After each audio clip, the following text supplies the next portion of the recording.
Bonjour à tous, c'est Loan et nous sommes aujourd'hui pour une vidéo qui datait, qui est en retard et que je suis désolé, mais j'avais d'autres choses à faire dans ce mois-ci. Mais voilà, c'est la vidéo bilan, on va parler des films qui sont sortis en avril et des films qui sont sortis en ce début mai. Comme vous le remarquez, je suis dehors, donc du coup, si vous entendez des bruits d'ambiance, genre des tronçonneuses, je sais rien, c'est normal, c'est mes voisins qui ont décidé de me faire chier. Vous remarquez aussi que ma voix n'est pas comme d'habitude, c'est parce que ça fait 3 semaines que je suis malade. J'ai des problèmes de gorge, enfin voilà, donc ça me perturbe. Mais voilà, en gros, on va commencer la vidéo maintenant. Cette vidéo que je fais à l'arrache, vraiment, commencez pas à critiquer la qualité vidéo, audio, machin, j'en ai rien à foutre. Je parle juste de films, alors du coup, il n'y a pas besoin de ça. On va commencer avec les films d'avril. Je vais pas m'attarder sur ceux qui sont sortis début avril parce qu'ils sont presque plus en salle et tout le monde s'en fout de ces films en gros. Du coup, Red Sparrow, c'était vraiment chiant. Je recommande pas, c'était vraiment chiant. C'est une intrigue qui se lance dès le départ, qui se finit à la fin. Mais en fait au milieu c'est que de la prévisibilité, même la fin est prévisible. Enfin c'est une intrigue, enfin c'est une enquête qui sert à rien parce qu'on l'a déjà vu 50 000 fois.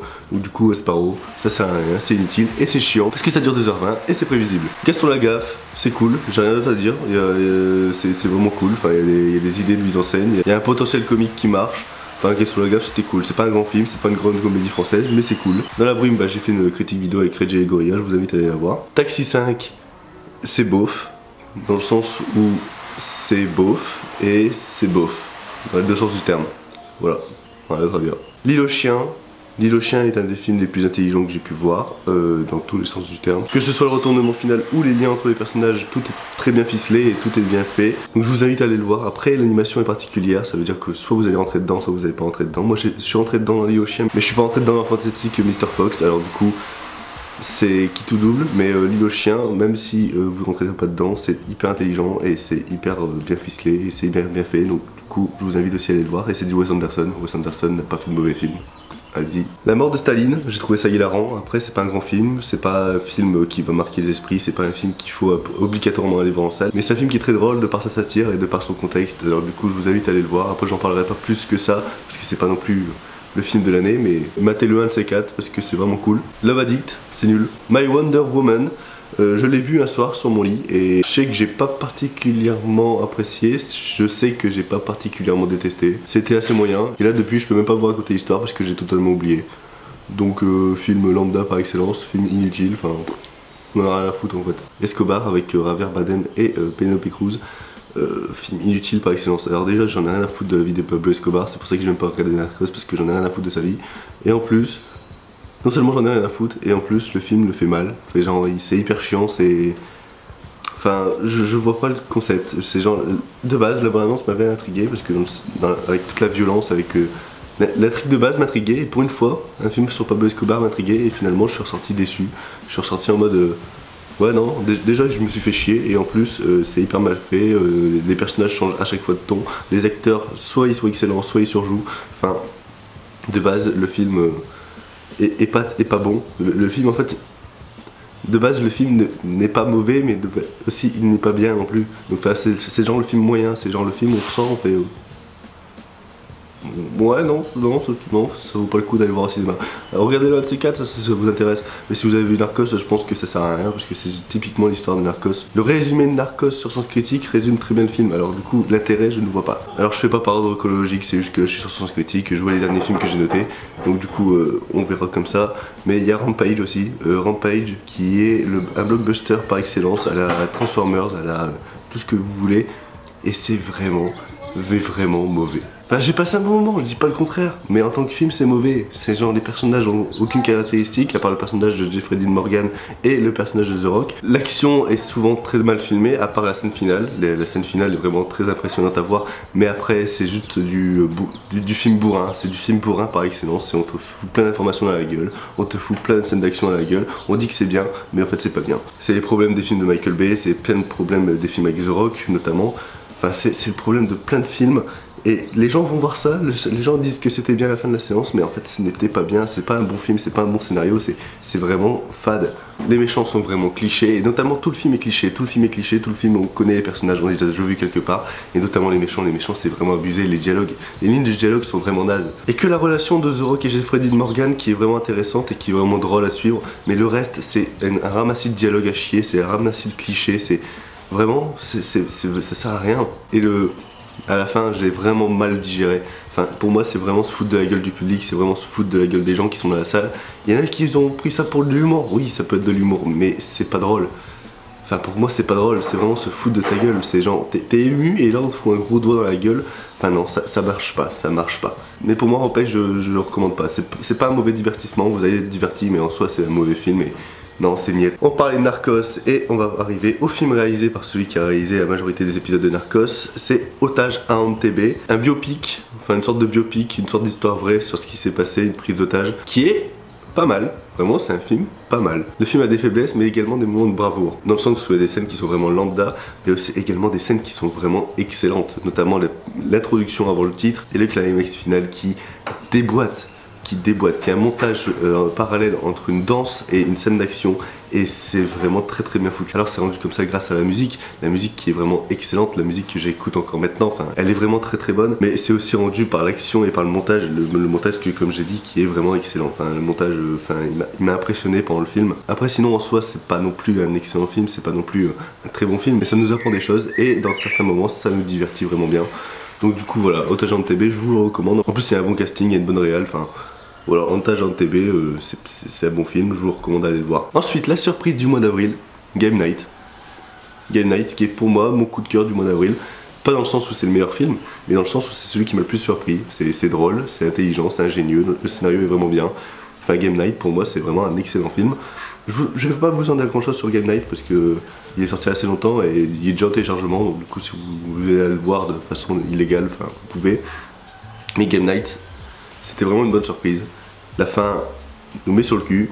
Il y a un plan séquence de taré. Enfin vraiment c'est vraiment bien. Le Game Night, je le recommande. Alors je vais passer vite fait sur celui-là parce que tout le monde a déjà fait une vidéo dessus. Avengers Infinity War, pour moi c'était excellent. Il y a rien d'autre à dire. C'est pour moi un des meilleurs divertissements qui est sorti cette année. Enfin, pour moi Avengers il surpasse à peu près tout ce qu'il y a eu en matière de divertissement. Je vais pas vous en dire plus sur ce que j'ai pensé du film. Je peux juste peut-être rajouter un truc sur la 3D. La 3D est vraiment moyenne, enfin elle passe, mais il y a des moments où elle passe vraiment bien, il y a des moments où elle est vraiment inutile. Voilà, c'est la seule chose où je peux dire quelque chose. La 3D je vous la recommande pas forcément. Après si vous voulez le voir en 3D, voilà, allez-y, c'est quand même une bonne 3D en soi, mais elle est assez inutile sur certains plans. Mais par rapport à d'autres films Marvel, elle a son utilité dans certaines scènes. Donc voilà, mais Avengers, voilà, foncez, c'est trop bien. Et c'est vraiment culotté, au niveau de la fin c'est vraiment culotté, enfin, allez le voir. Un autre Marvel qui est sorti presque au même moment, Deadpool 2, et bah là c'est une mauvaise surprise. Par rapport au premier, ça n'a rien à voir, c'est vraiment inférieur au premier, à tous les niveaux. Dans le sens où ils ont plus de budget, donc du coup ils en font plus, et du coup ça perd un charme. Dans le premier il y avait quoi, trois grands décors d'action, là il y a vraiment des grands décors d'action de taré, et ça perd un charme. Dans le premier on avait vraiment la scène du pont qui était étendue sur 1h30. Là, on a vraiment des scènes, c'est un film de super-héros lambda, enfin, je vois pas l'intérêt de ce film. La majorité des vannes sont pas drôles, enfin, c'est juste des vannes de cul placées là pour dire ouais voilà, c'est du Deadpool comme vous aimez bien, mais sinon c'est pas drôle en soi. Les meilleures vannes, c'est les vannes qu'on voit en fond de scène ou en fond de décor, ou par des phrases subtiles, mais en soi, si on n'est pas geek ou si on comprend pas la pop culture ou si on comprend pas le cinéma, on peut pas les comprendre. Donc du coup c'est pas réservé à ce public, au grand public, ces vannes là. Enfin voilà, Deadpool 2 c'est vraiment inférieur au premier. Après c'est pas un mauvais film, c'est pas un mauvais film, c'est un bon divertissement, c'est un bon film de super-héros. Mais c'est lambda, c'est le film de super-héros classique, c'est le film de super-héros qui essaye de faire comme Logan récemment. Ou encore un film qui essaye de sortir de l'origin story. Et ça sort de l'origin story, mais c'est juste... lambda, c'est prévisible, on connaît la fin, on connaît le début, on connaît le milieu, on connaît comment ça va dérouler. Les personnages de Cable, les Dominos sont vraiment les meilleurs personnages du film, parce que Cable est vraiment classique dans le genre, mais aussi transmet un capital original, c'est dans le sens où c'est le méchant, pas le méchant, donc du coup ça passe. Et Domino est un bon personnage parce que son pouvoir c'est la chance et on n'a jamais vu ça, et toutes les scènes où elle utilise son pouvoir, c'est vraiment trop classe. Ça donne des scènes d'action vraiment sympas. Mais sinon Deadpool 2, ouais, en soi si vous n'êtes pas intéressé de passer votre chemin, ça sert à rien. Ensuite Insta Life avec mon bébé Elisabeth Olsen, qui était vraiment sympa. C'est une critique sur les réseaux sociaux qui est vraiment intéressante, c'est un point de vue sur les réseaux sociaux qui est vraiment intéressant. Mais en soi après c'est pas un bon film, la mise en scène est vraiment très banale. Après Les acteurs sauvent le film, le scénario sauve le film. Après c'est un film à regarder tranquillement pépère chez soi, ça c'est pas à voir au cinéma, c'est pas non plus grandiloquent, mais voilà, c'est un point de vue et une critique assez intéressante des réseaux sociaux et notamment d'Instagram. Donc voilà, je vous recommande de le voir. Après si vous n'êtes pas intéressé, passez votre chemin. C'est vraiment si vous êtes intéressé par le film, vous allez passer un bon moment, mais sinon après c'est pas non plus grandiloquent. Après nous avons une comédie française de merde, la comédie française du mois c'est MILF. Alors c'est déjà mieux que Make to My Love parce que c'est un sujet presque pareil, mais sinon c'est toujours de la merde, hein. C'est toujours de la merde, c'est vraiment c'est vulgaire, c'est provocateur, c'est un film qui essaye de faire un bad buzz, mais ça s'est vu déjà dès la bande-annonce. Après ouais non, allez pas voir ça, ne le regardez même pas, c'est totalement inutile, c'est même pas drôle, c'est plutôt gênant. Enfin MILF, non. Et là, le coup de cœur du mois pendant ce temps, parce que le mois n'est pas fini, mais le coup de cœur du mois pendant ce temps du mois de mai, c'est Death Wish avec Bruce Willis et de Eli Roth, qui est vraiment un film d'action comme on n'en faisait plus. C'est un film d'action qui reprend l'école des mimiques des années 90 et du début des années 2000, des films d'action de Bruce Willis à la Die Hard. Et bah ça passe vraiment bien, c'est un film d'action qui est vraiment divertissant, c'est un film d'action qui est vraiment intelligent, parce que dans la manière de faire et dans la manière de traiter l'action et tout ça, c'est vraiment intelligent. Les personnages sont tous bien construits, la liaison entre les personnages est vraiment bien construite. L'arrivée du climax et l'arrivée du changement du personnage de Bruce Willis est vraiment très bien foutu. C'est certes très classique, mais c'est bien foutu et c'est intelligent et c'est pas non plus incohérent. Il y a un split screen qui est vraiment très sympa dans le film, il y a une sorte de plan séquence qui est très bien fait, l'action surprend, le gore surprend, la violence est vraiment très bien faite, dans le sens où il y a de la violence avec une voiture qui est vraiment très bien foutue et on s'y attend pas, et il y a une violence aussi avec le vendeur de glace qui arrive d'un seul coup. On s'attend pas à ce que Bruce Willis fasse ça, ça se fait et on est vraiment surpris, on est vraiment, tu sais, j'en fais ah, ils l'ont vraiment fait. Enfin le film est surprenant, le film est vraiment sympa, le film est divertissement et c'est un film comme on n'en voit plus maintenant. Après on peut faire aussi beaucoup de rapprochements avec Incassable, notamment avec le personnage de Bruce Willis qui joue une sorte de justicier à capuche, un justicier qui essaye de se venger et qui essaye de trouver son méchant et qui essaye de trouver celui qui lui gâche la vie.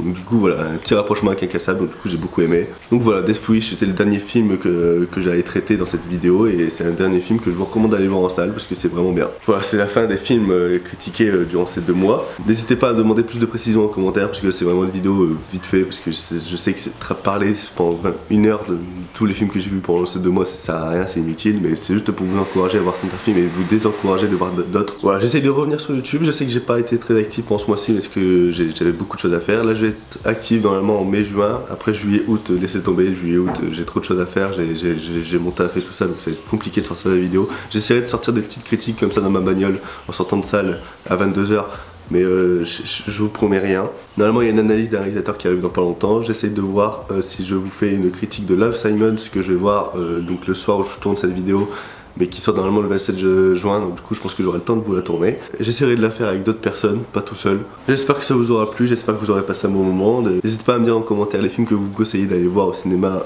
que vous avez vu et que moi j'ai pas vu, parce que je vais vous donner tous les films que j'ai vus. Sur ce, on se dit à la prochaine pour une nouvelle vidéo. Ciao tout le monde, peace.